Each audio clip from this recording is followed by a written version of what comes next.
కర్నూలు జిల్లా కేంద్రంలో బీసీ సంక్షేమ సంఘం రాష్ట్ర అధ్యక్షుడు కేసన శంకర్రావు 68వ జన్మదిన వేడుకలు సోమవారం ఉదయం కర్నూలు పట్టణంలోని కీర్తన అనాథాశ్రమంలో రాష్ట్ర ఉపాధ్యక్షుడు గుడిసె శివన్న, జిల్లా అధ్యక్షుడు కొత్తపల్లి దేవేంద్ర ఆధ్వర్యంలో కేక్ కట్ చేసి ఘనంగా నిర్వహించారు.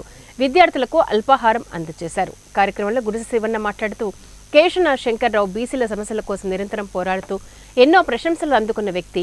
ఎల్లప్పుడూ బీసీలకు అందుబాటులో ఉంటూ రాష్ట్ర నలుమూలలను కార్యక్రమాలు, ఉద్యమాలు చేస్తూ ఎన్నో ఫలాలు అందించడానికి గుర్తింపుగా ఇటీవలే కేంద్ర ప్రభుత్వం ఆయన పేరును పోస్టర్ షాప్ కూడా ముద్రించడం జరిగింది.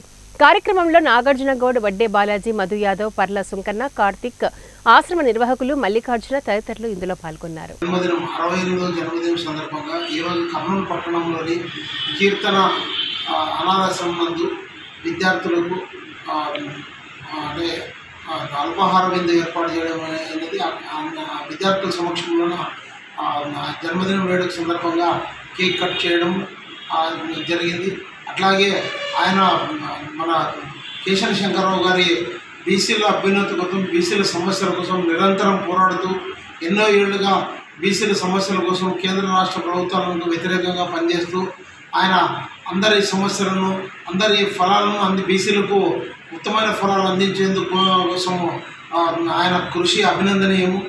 దానికి మెచ్చి కేంద్ర ప్రభుత్వము అంటే పోస్టల్ స్టాంప్